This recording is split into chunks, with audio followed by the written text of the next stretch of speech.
Hey everybody, it's Trigger-Bar Philosopher. Welcome back out to the channel. Today we got another great episode looking at 10mm out of our pistol and our carbine. This time it's the 135 grain Underwood jacketed hollow point. Should be a good time. Let's get to shooting.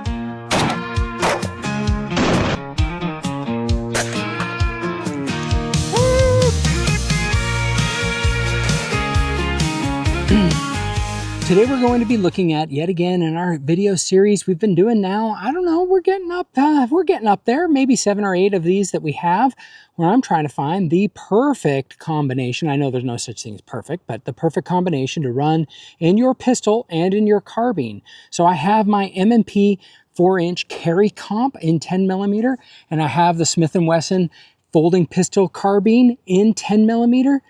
Yeah, that's what we got going on today. So we've been doing a series trying to figure out what are the right rounds to run out of both of these. Now what we've been looking for is rounds that function well out of the pistol and the rifle.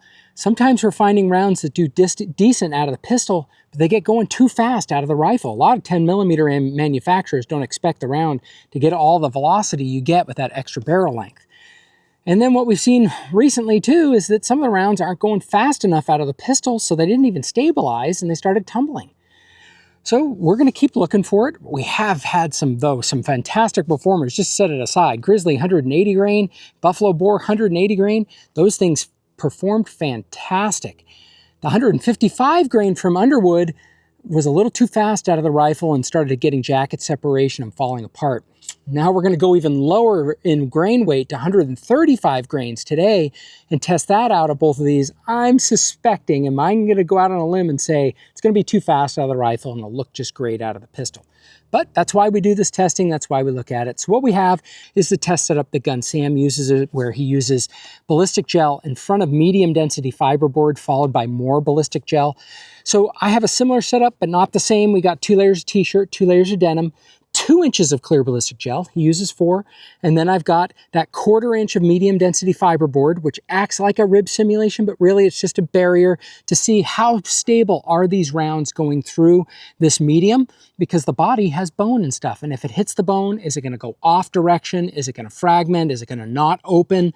All of those things are at play. Medium density fiberboard has similar characteristics to bone in that it has similar hardness and similar water density. It's probably about as far as the characteristics go, but it's at least something and allows us to have a consistent medium. I can't put bone in the same depth or the same width and the same consistency every single time. So this is a good thing to use for a simulation, which is exactly what we're looking at. And then that allows us to test one round to the next.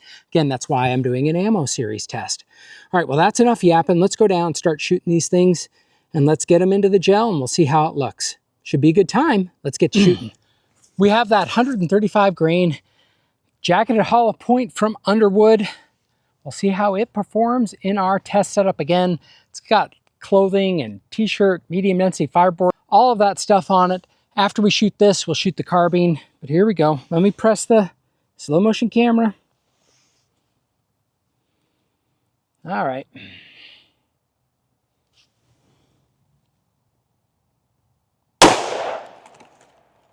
Yeah, 1339. Not maybe as fast as I thought it might be going, but that did a pretty good job. Let's go down and check it out.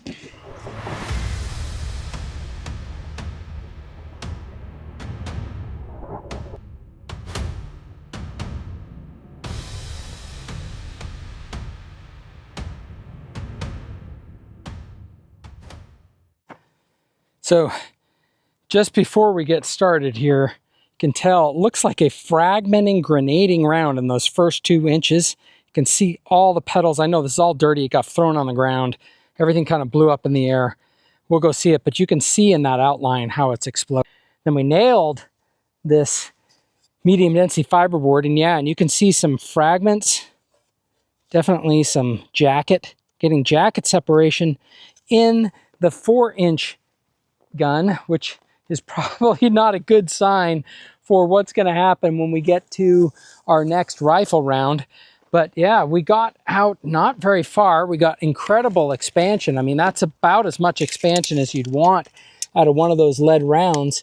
if we take in consideration the first 2 inches and the medium density fiberboard, it got out to about 9.5, 10 inches. Let's pull this out and see what it looks like.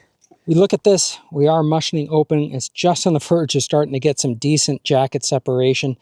But taking a look at that, fantastic, fantastic. Opening up, 0.6, 8, 0.75, 0.77. So some fantastic expansion, but right on the verge. All right, we're going to see this thing come apart with the rifle shoots. Some might say, why do it? Because I'm like, yeah, that's going to be fun. Let's take a look at that. We have our folding pistol caliber carbine with this 135 grain jacketed hollow point. I'm suspecting this thing is going to really get us going. But yeah, I don't put it to the test. Let me start slow motion camera. I got to get super low for this. Oh, yeah. Yeah. I think it kind of hit our chronograph over, so I'm not so sure we even got a reading on that. So sorry about that, folks, but that's kind of fun.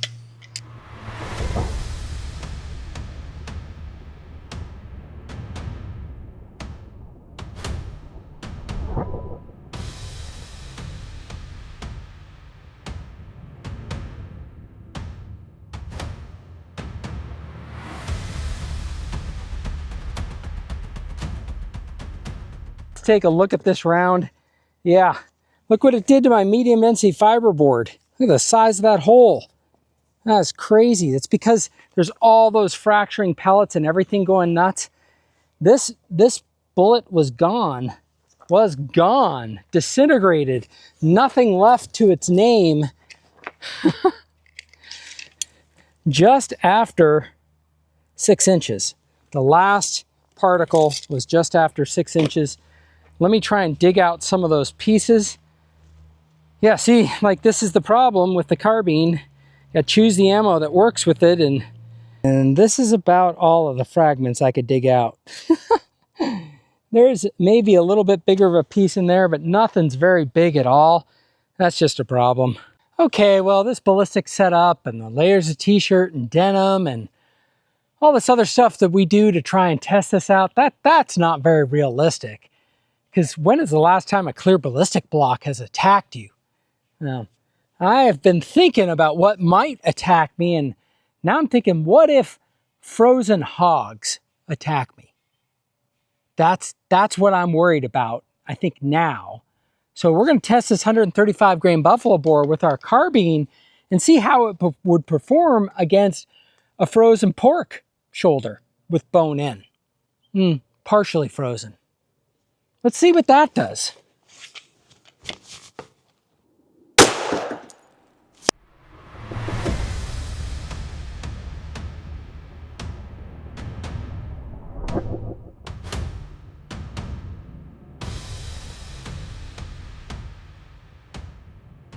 All right, well, this is where it landed. And that's where it hit. Came out, I don't know. You know, I actually think it's just broken up all inside there. But because I see fragments, it did about what it did in the ballistic gel. Went about this far, and then there's fragments all over in there. And didn't get much further through the bone. Yeah, so here's a fragment. That's about like the fragments that I found before. There's fragments all over in this thing in the first couple of inches, 3 or 4 inches. Again, frozen zombies, but would that be enough to take out a frozen pig zombie that's coming after you? I don't know. I don't know. It would definitely have some issues, though. Now, see, when you're asking these things, these questions about what if I got attacked by frozen pig zombies, you also have to wonder, what if I don't have my carbine and all I can do is draw my pistol because my carbine's in my backpack? Well, we're going to flip that little thing meat target around and we'll test and see what it does out of the pistol.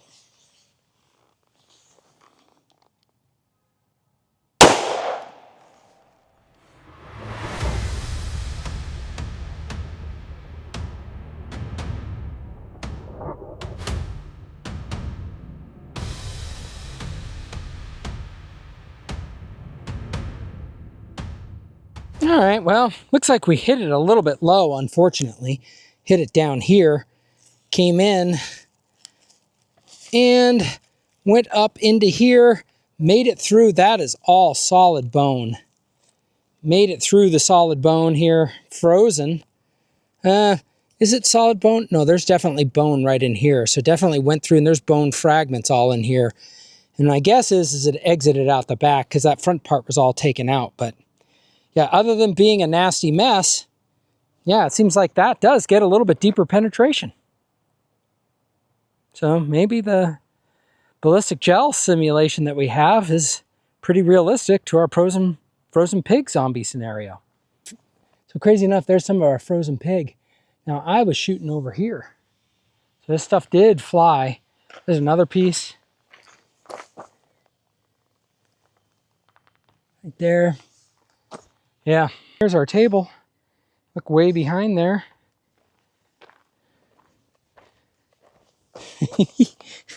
There's a piece of it right there. Jeez. Okay, well, we have our M&P carry comp. We have our Garmin Zero to get some radar measured velocities of this 135 grain buffalo boar. Let's see how it performs. Getting a little bit larger sample size. We got the one measurement, but let's see what it does with the Garmin.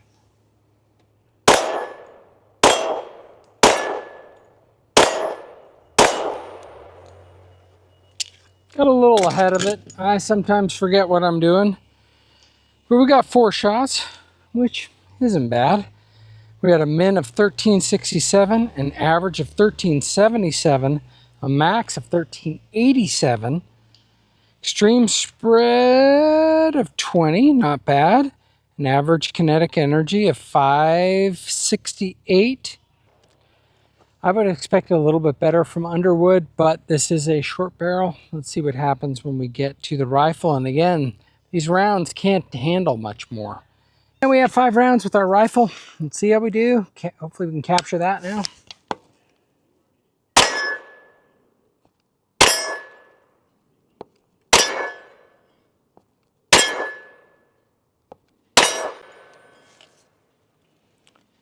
All right, let's see how we did.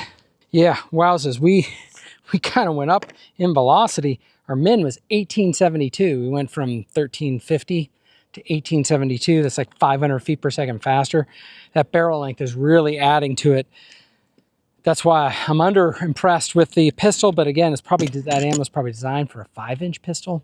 We have a 4-inch, 3.5-inch, something like that. So our average was 1894, max was 1917. And our average kinetic energy was 1076. So we went almost doubled our kinetic energy going from the pistol to the rifle. That's pretty impressive. And that's why that bullet is just fragmenting it. And yeah, it's done. Did you like that sound effect? I could do that all day. Yeah, all right. We're out. We are out at about 10 yards. What I like to do here is just test, see how we are shooting this ammunition. See how well this gun is shooting it. Sometimes we get to see if things are keyholing. Sometimes you see if there's a point of impact shift with it. So why don't we test this ammunition out? We got that 135 grain. Let's shoot it with our pistol and see how we do with a little bit of accuracy.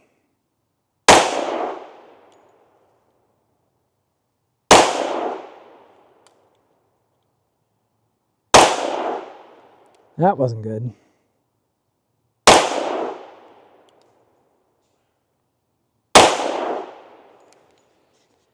Yeah, so 3 consistent and 2 not. I think one of them was definitely me, and I don't know about the other. All right, so it was 1, 2, then 3, and then 4, and then 5 back in there. I'm pretty sure that one was just a me drop, and I don't think that one was a me drop. So not bad ammunition. Again, this isn't bench rested, but none of these things, they all look like they're going straight in. Good enough accuracy.